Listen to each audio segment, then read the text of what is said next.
everybody, and welcome to another edition of the Weekly. The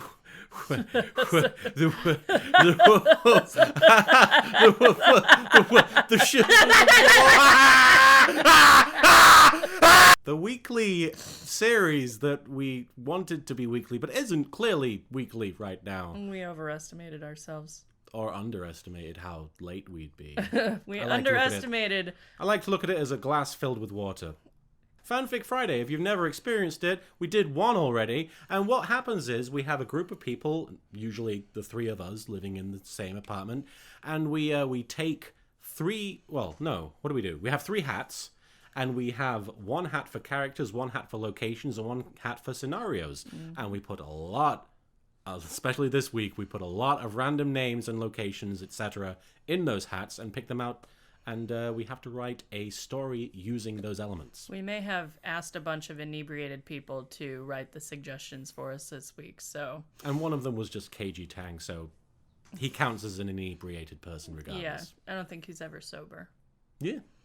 But anyway, check it out. And if you're interested in seeing some of the other fanfictions we've written, we have an archive of our own account, and the name is 3 Hats. So... we hope you enjoy this week's ramblings. The following fanfics are based on existing properties. We do not own the rights to the characters or the locations associated with them. These stories are intended to be non-profit and are written for fun only. Each author was randomly assigned 2 characters, a location, and a scenario. Each contestant was given 30 minutes to finish their story. What follows is the shocking results. Hi everybody, here's my story. This week for my characters, I drew Meowth and Pip-Boy. I think they meant Vault Boy, but they wrote Pip-Boy, so I went with it. And the story takes place in a graveyard, and the scenario is that the trees are rebelling. They should have all seen it coming, really. Summers were getting hotter, winters getting colder. The weather kept getting more and more extreme until finally the planet's safeguard kicked in and nature started fighting back. It started with the depletion of fossil fuels, leading to riots over gas and oil. Then, when gas and oil disappeared, so too did the delivery of produce, leading to food shortages. Finally, after everyone was scrambling to remember how to nurture plant life, the trees attacked. Yeah, fucking trees. Despite living in a world where Pokemon existed in every shape and size, Meowth couldn't believe it either. It was one thing to be attacked by a Pseudo-Woodle in the wild while hunting rare Pokemon.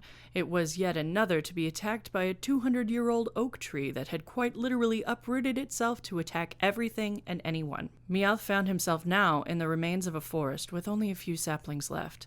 Deep holes with dark, wet mounds of earth surrounded him, an eerie reminder that nature was more alive than any of them had imagined. After being separated from his partners, Meowth was focused now on simply surviving, and usually the best way was in the fresh remains of these forests. It meant that the woods were on the move. He sidestepped the dirt and ripped up roots, taking his time, his ears swiveling in unrest to make sure that he was alone. In the distance, he could see the faint outline of what looked to be a church. He was certain it used to look quite picturesque once upon a time. When he arrived, he found nothing, which he had learned to take as both good and bad. Bad for supply runs, but good considering most humans didn't think of him as anything more than a glorified pet. He circled the remains, finding a small graveyard tucked behind the once white building. He found it with his nose well before his eyes, however. The trees leaving completely changed the climate of the area, as well as the integrity of the graves. Some remained half open, with recent corpses rotting inside the plots. Swallowing hard, Meowth made a decision to see if any of the open graves had something valuable that he could trade. His first target was a woman, dead for maybe 3 weeks, short enough to still be recognizable, but long enough for small bits of her skin to come off with the gold jewelry that the cat pulled from her lifeless body. Tucking them into a small burlap sack, the trees could smell when you had plastic. Meowth knew that no amount of washing could ever make them feel clean. A few watches, gold teeth, and diamond earrings later, Meowth stumbled upon another body, but this one was different. It rested confidently above the ground, looking undisturbed as it curled itself in a fetal position against a fence post. This man had obviously not been buried, but rather looked to be an explorer. Donned in what was once a bright blue and yellow suit, the man's gear was otherwise a hodgepodge of different equipment, most likely stolen from others in this exact scenario. The most curious thing of all, however, was the impressive metal bracelet around his wrist. Despite the heat, there was still a slight chill to it, and Meowth fiddled with the buttons to see exactly what it could do. After a moment, the screen flickered to life and reflected brightly in the cat's wide eyes. A map. Not just any map, but a map that showed the location of every settlement in the surrounding area and beyond. Another flick of the switch showed lists of their resources. Another flick of the switch showed where this person kept those resources. Was this guy a mayor, some sort of town leader? Meowth sat back on his haunches, carefully removing the bracelet from the traveler, feeling an even greater void in the presence next to him now that the last bit of life had been removed from his body. Feeling his hair bristle in the direction of that tiny black hole, Meowth stepped away from the body and darted towards the church, which was still in great repair. Feeling his stomach growl, Meowth looked eagerly again at the list of supplies this person had painstakingly compiled for each of these settlements. His eyes narrowed at the closest one. Sanctuary. He and his friends may not have been very good at their last job, but that's because their marks fought back. Food couldn't zap you, sheet metal wouldn't bite, and he was sure that none of these people would be prepared to defend themselves against a perfectly harmless Meowth. Shouldering his bag, Meowth clamped the bracelet down onto his own wrist, sharing, "Oh, Mama, you don't like that?" He stole things. Mozzarella is the morality police in this story. And he was sure that none of these people would be prepared to defend themselves against a perfectly harmless Meowth. Shouldering his bag, Meowth clamped the bracelet onto his own wrist, sharing what little warmth the corpse had left on it. Fighting back a shudder, Meowth turned in the direction of the settlement and started on his way. To be continued? Hey guys, Martin here, and my fanfic involved the characters Judy Hopps and Chief Bogo from Zootopia, so I kind of lucked out by having two characters from the same movie, let alone the same franchise. But in a way I didn't luck out, because it's kind of fun to put characters that don't belong together sometimes. But hey, at least there's a consistency there. The location I got was under the sea, spelt specifically the sea, so I chose to interpret that as specifically the Little Mermaid version of Below the Water. I'm sure that has a name, and people in the comments are going to tell me that has a specific name. It's like Aqualand or something. I played enough Kingdom Hearts 2 that I should remember that horrifying sequence, but I don't know right now. And the scenario is being a racist, and I didn't want to get too racist because I wanted this to go out into the public forum, and heaven knows there's enough racism out there already. But I chose to translate that in a more, subtle way than some people might have taken it. So, hope you like the story. Officer Judy Hopps furrowed her brow, squinting at the series of incomprehensible squiggles that she had jotted down upon her waterproof notepad. Taking notes during a subaquatic investigation had proven difficult enough with her breathing apparatus affecting her vision, but she gave herself some credit. It was about as coherent as the mumbo-jumbo that was currently babbling out of their witness's mouth. "All right, Mr. Sebastian, was it?" The sharp blade of Chief Bogo's grunts had been dulled by the pressure of the ocean, his voice thin and warbling like a mouse-sized police siren. "Run that by us one more time. You say your princess has been cursed, was it?" "That's right!" Sebastian, the underwater ruler's part-time crustacean custodian and full-time jittery ball of stress, enunciated perfectly as though the oceanic realm held no sway on his vocal cords. Judy assumed, as anyone else might who heard him half speak, half sing, that he had vocal cords. "She been cursed by a mighty no-good sea witch, she has. It's no laughing matter." This is very offensive. "Nobody here is laughing, Mr. Sebastian," Bogo insisted. Judy would have sworn in a court of law on the Holy Bible of the Zutheran Church that Bogo was not even capable of such an act. "However, there are a few details of your story that are rather sketchy, shall we say. For example, the fact that the person in question..." "Merperson," Judy chimed in helpfully, though judging by the look she received from her bovine superior, it was not taken as such. "Sorry, Chief, but that's what they prefer to be called. And if we're going to be able to examine all the details of the case, we have to be able to differentiate between merfolk and just plain folk." Chief Bogo adjusted the tight-fitting wetsuit around his barrel-like chest and harumphed, his breath fogging up the inside of his diving helmet. His badge glimmered greenly in the sunlight filtering down into the clearing at the bottom of the ocean. Trappings of seaweed caught triumphantly by one of its golden edges like it were the star player in the Zootopia Timberwolves baseball team, who were the top of the league at catching and fetching, though not so hot at hitting the ball long distances. "Indeed," Bogo conceded reluctantly. The fact that the mer person in question was known to have harbored many valuable stolen goods in her possession. Royalty or not, Mr. Sebastian. Are you going to take this case seriously or not, The uppity crab swam forward and plastered itself to the front of Bogo's helmet, practically spreading his limbs and appendages across it like some underwater facehugger. Judy stifled a giggle as she noticed Bogo's expression change from stern to stunned. A young girl's life is on the line. Not only that, but the king's own daughter, Ariel. The kingdom will tear itself apart till it knows she is safe and sound. With one hoofed hand, Bogo sullenly prized the anxious undersea creature from his protective helm and held him firmly, attempting to calm the frantic fellow with his typical Chief Bogo bedside manner. Look, Crab, we're going to locate your missing princess. If she's in Zootopia, there's only so many places a half-girl, half-dolphin can go before someone notices. So until then, I'd appreciate it if you canned it with all this Jamaican gibberish and let us do our job. Jamaican gibberish? Sebastian cried as though delivering some meaningful Shakespearean soliloquy. You gonna be in hot water if King Triton finds out how apathetic you're being about this investigation. Before Bogo could manage to exacerbate things further, Judy stepped, or rather swam, forward.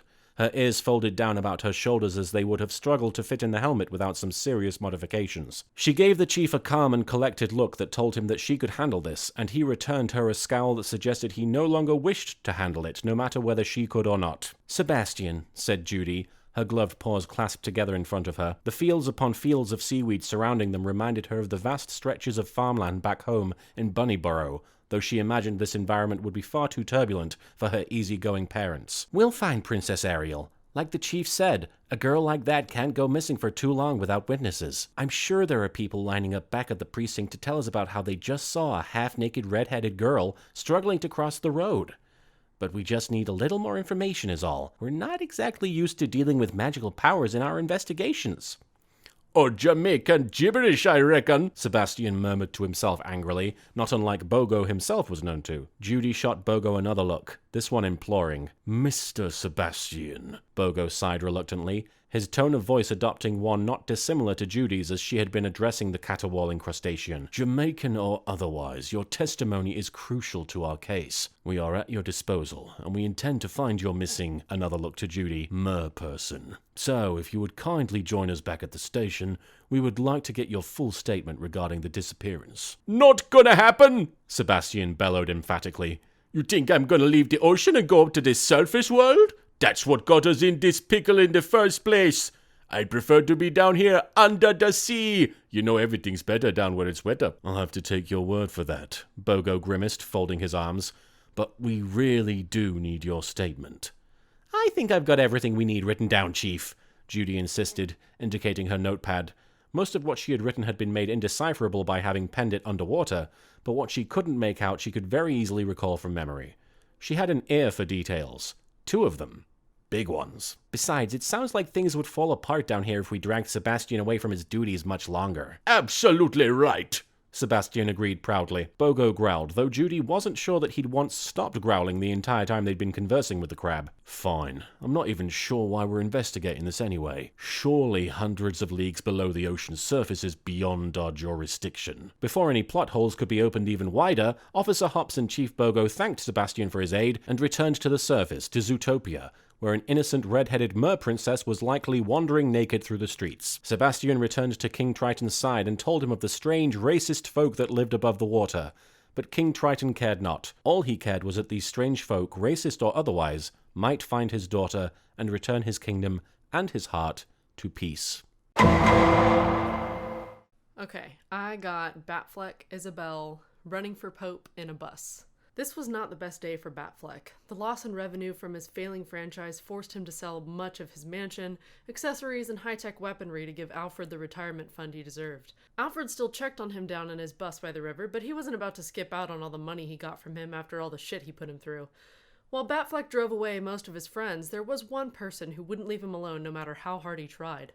Her name was Isabelle, and he wasn't sure if she was a golden retriever or even a dog at all. He figured seeing this small, helpful animal speak was probably just his mind breaking after all of the harrowing situations he had put his normal human mind and body through. It contented him enough to have her around as she was always quite helpful. He didn't quite understand how living in a bus by the river made him the mayor of a small town of wild animals, but he was done questioning things. It's Monday! Today is a very special day as Tom Nook is having a birthday. You should stop by and wish him a happy birthday. Let's have a great day, said Isabelle cheerfully as Batfleck was just coming to consciousness in the wee hours of the morning. It's a bit early. Weren't you just here last night at 2 in the morning when I was crying because I couldn't sleep? How are you here and awake again? Batfleck asked groggily. Oh, I just wanted to make sure that you have a great day. Don't worry about me, Isabelle said nervously. It was surprising that she obviously hadn't had much sleep, but didn't seem to be affected by it. Obviously, she was just a figment of his imagination anyway, so it's not like it mattered either way, really. Well, how are we going to make it a great day? Batfleck asked, somewhat annoyed. What do you want to do? I know you've been feeling down lately, and I've just been worried about you. I feel like you just need a pick-me-up, Isabelle said gleefully. I just wanted to help the world, people who were downtrodden, people who needed justice. A dark night to right the wrongs that no one else would, Batfleck said sadly. You still can. You just have to don a different kind of cape. Isabelle wasn't about to let his pessimistic attitude towards life win. Why don't you become Pope? Isabelle said as confetti popped from behind her, seemingly from nowhere. I'm not sure if my delusional state is getting worse or better, but I feel like I should play this out until I end up in a mental institution, Batfleck said out loud, more to himself than her. Great! I can help you with all the paperwork and making sure you know what to do and say. I've already got you in on the roster. Isabelle smiled as if nothing she was saying was particularly out of the ordinary. You know what? That's great. I'm gonna be the Pope, and I can bring justice to this lonely rock in space through one of the most powerful seats to date, he said, his sanity obviously starting to crack. I knew you could do it! Isabelle looked on Batfleck with admiration and awe, as this was going to be the new and improved Pope, but... Batfleck chimed in. Isn't there a pope presently in the Vatican? He asked, coming in and out of his stupor. Not anymore! He died unexpectedly, and no one knows what happened. And they never will, she said quickly under her breath. What was that? Nothing! Oh, nothing! Isabelle perked up again. I'm just so proud of you! You're going to help so many people! You don't even need money to be the Pope, she said, eyeing him cautiously. Yeah, you know, you're right. I don't need to have the most high-tech cars, toys, and tools to do good in the world. I can help people find peace in themselves, like I'm finding that peace right now, he said, spreading his arms wide and staggering as he still wasn't fully awake at 5 in the morning. And if anyone tries to get in your way, you can still use all the money from the Vatican to stop them. You'll be invincible on all sides, said Isabelle, still smiling at Batfleck as if he were a younger sibling winning a race. This is the day that's going to change it all. The day Batman dies and becomes... Bat Pope. Superman couldn't kill me. God's mom is Mary. That's close enough to Martha, right? It all makes sense. This was always supposed to be my path. My glorious ascent into notoriety and awe that I've always deserved but never had since I've had to hide away in the shadows. I will be unstoppable in the Bat Pope mobile. Maniacal laughter woke all the surrounding creatures in Batfleck's small town of Robin No. 12. Isabelle slipped out of the bus and waited on a nearby stump for all the cartoonish animals to gather up before her. Today is a day to go down in the history books. We've finally done what we've always set out to do. Our passive-aggressive behaviors were never enough to break the mind of the town mayor, so it seems only fitting that we were giving a broken man to fall into our arms. Most of the animals nodded, knowing that the laughing man in the old bus nearby was going to bring about a new age. Today we march into the world of men and take it as our own. Today is a revolution. Isabelle's once sweet demeanor gave way to that of a tyrant. We've tested many, and all have failed us before now. How small of us to think one human would be enough to bring us the world we have longed to conquer. Through this feeble-minded man, we will stop the humans from being able to treat us like pets, rodents, and exotic rugs. We will take this world and claim it anew. Roaring and cheers were starting to build from the now entranced audience. Their time had been coming and it was overdue. In this new world, we will all but wipe out the humans, and we will do it by attacking their world leaders from the most unknown source of all, the Pope. The animals cheered as if their emotions were set free all at once. Anger, hate, fear, hope, and heartache for a world they had never been able to know. Once they started to calm their cheering, Isabelle added this. You all know what you must do, so go now and set about enacting our plans. Once we have moved to herding the humans into one place and destroying them once and for all, we can finally build ZOOTOPIA. Cheers for watching the fanfic video for this week. We'll have another set of them out as soon as possible. But until then, if you enjoyed these fics, or if you enjoy fanfiction in general, you should check out our archive of our own account called 3 Hats, which is available in the description of the video. And if you check those out, we have all kinds of ones that we've done even before we started filming these things. So there's a plethora of them available. And if you enjoy those, then stay tuned for future episodes of Fanfic Friday, which will come in the future.